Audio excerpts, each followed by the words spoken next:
arguably one of the happiest and saddest days in rock history was Colonel Bruce's 70th birthday celebration.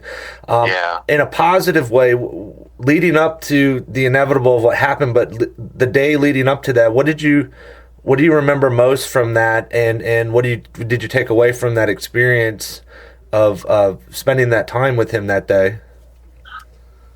Well, I'm very grateful that I got to be with him on that day because as busy as everybody is, I feel lucky that I wasn't gone somewhere during the event.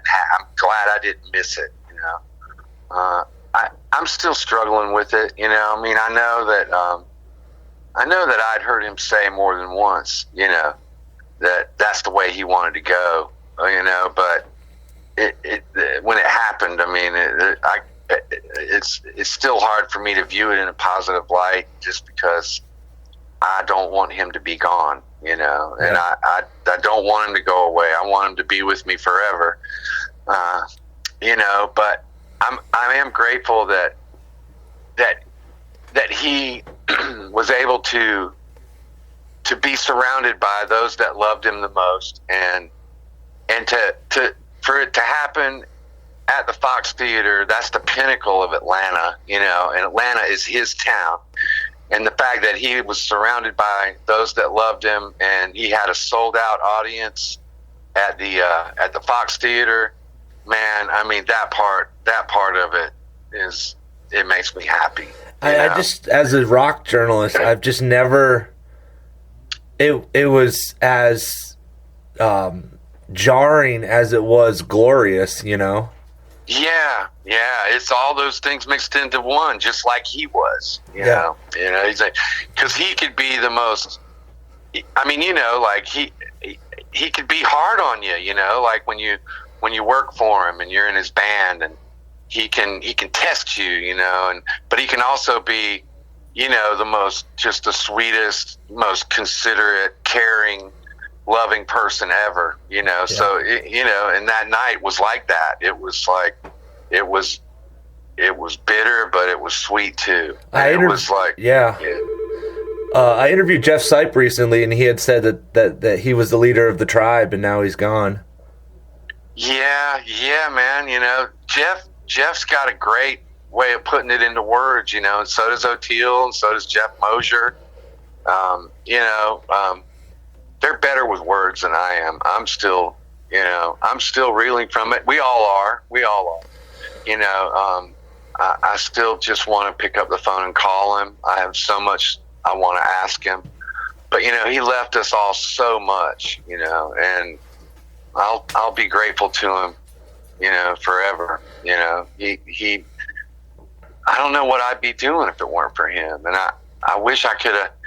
Bruce wasn't a lovey-dovey kind of person where you tell him you love him every time you see him, and of course I did tell him, and I'm really glad I did, and because he was very grateful for every person that made that event. He looked around and he looked at all the people that have really busy lives that took time out of their busy lives to be there at his celebration, and he was very touched by that.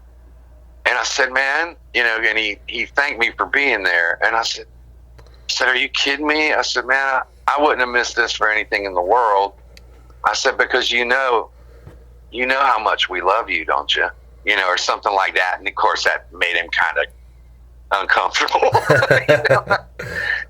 But I'm so glad I told him. I know he knows, he already knew, but, my kids never knew a world without Bruce,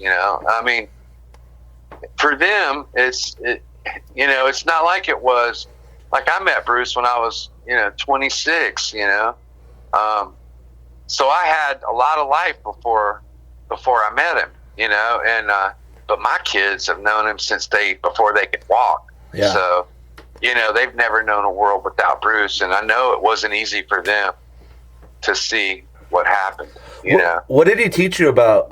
It might be kind of a loaded question, but what did you learn from him about performing and also just being a person of the world?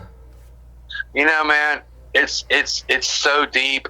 I couldn't even begin to put it into words, but I can try.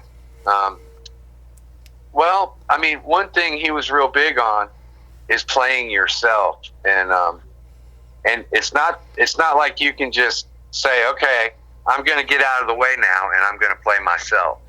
You know, it's something that only comes with an outlet that allows that to happen. You know, and a lot of bands in the normal world, you know, that don't have Bruce at the forefront of them, that's not that easy to do. You know, I mean, a lot of times you don't get the kind of outlet that is conducive to opening your mind and getting out of the way of everything. You know, in other words, he wants you to play yourself, but he doesn't want you to do it. Yeah. You know, in other words, and he gave us an outlet that made that a possibility. And, you know, and that is not something that's very common. You know, like kids will ask me sometimes, you know, over the years, you know, well, what leads you to these kind of improvisations? Is it about the scales? Is it about, you know, the licks? And I'm like, no, it's not about any of that. See, and it's not about scales and licks. Now, I think it's important to learn scales and licks at a certain point in your life. If you're a musician, just like, you know, if you're a golfer, you know, or if you're a baseball player, you have to learn certain things. But at some point, you just get out of the way and you let all the things you prepared for, you just have to react to the situation. You know what I mean? Yeah. Like, and that's what Bruce was trying to teach us. You know, it's just, you know, you have to be in the moment. He called it being in the moment, Yeah. and you know, and it's real easy not to. It's real easy to just go up there and practice your licks on stage. And he would say that if he heard somebody playing something like sounded like they were practicing, he would be like, "Don't you practice on my stage," you know? Yeah. Well, I remember when I interviewed Jeff Sipe, he said it in such a poignant way. He said that he was like a kid that wanted you to play with him, that he never lost that childlike wonder. Well, yeah, and see, that was the other thing. Like, he wanted all of the musicians to have the same kind of innocence that when you hear a 5-year-old sit at a piano and the 5-year-old just starts banging on the keys. You know what I mean? And Yeah. It's not about banging on the keys or playing discordant music or any of that crap. It's just about the innocence that the child has. And the child can do anything because they didn't know that they couldn't. Yeah, exactly. You know? And, you know, there was a movie called Being There with Peter Sellers. I'm not sure if Yep. you know that film. Well, you know, I mean, there's a scene at the end of that movie where Peter Sellers walks across the water. And I remember talking to Bruce about that. And he loved that film. And O'Teal was actually in that film. Really? He plays one. Yeah, man. If you remember the scene where, you know, Chance the gardener, Yeah. Peter Sellers' character, is walking down the street after the people he worked for, you know, the old man that he worked for Yeah. died. And when that happened, he was kind of homeless, and he was walking down the street, and these street thugs come up to him and start messing with him. And O'Teal was one of the street No thugs. way. Yeah. And if you go back now and you watch that film and you see that scene, you'll see it instantly because he looks exactly the same.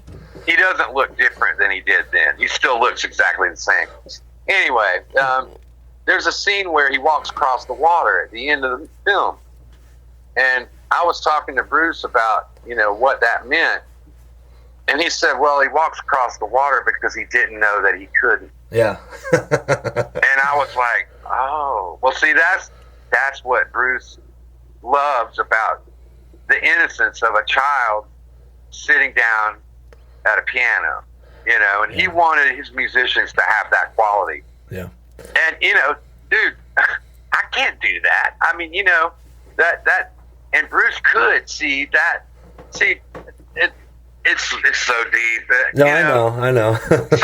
Some people don't get it. You know, like I've had friends that have asked me, "Hey, man, you know, what do you, you know, what are you playing with him for? You know, what do you see? I don't get it. You know, like, and I said, man, you know, listen. Once you've been there with him, and once you hear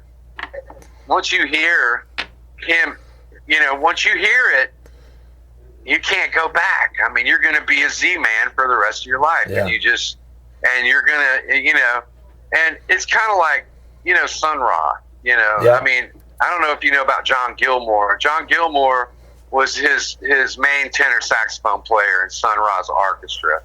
And John Gilmore, you know, played with Duke Ellington. Yep. You know, he did a lot. He could have been playing with anybody. He was on the level of a Coltrane, you know. And people asked him, it's like, man, you can play with anyone you want. Why are you playing with Sun Ra? And he said, well, one day I just heard it. In other words, he heard what Sun was talking about. Yeah. He saw the higher level of musicianship not musicianship, but he heard the higher level of that Sun Ra was doing. Yep. And, you know, to some people, it just sounds like noises. But John Gilmore heard the higher level of it. And once he heard it, he couldn't go back, yeah. You know. And so he dedicated his life to playing with Sun Ra. Yeah. You know, and playing with Bruce was very much the same way. Now, you know?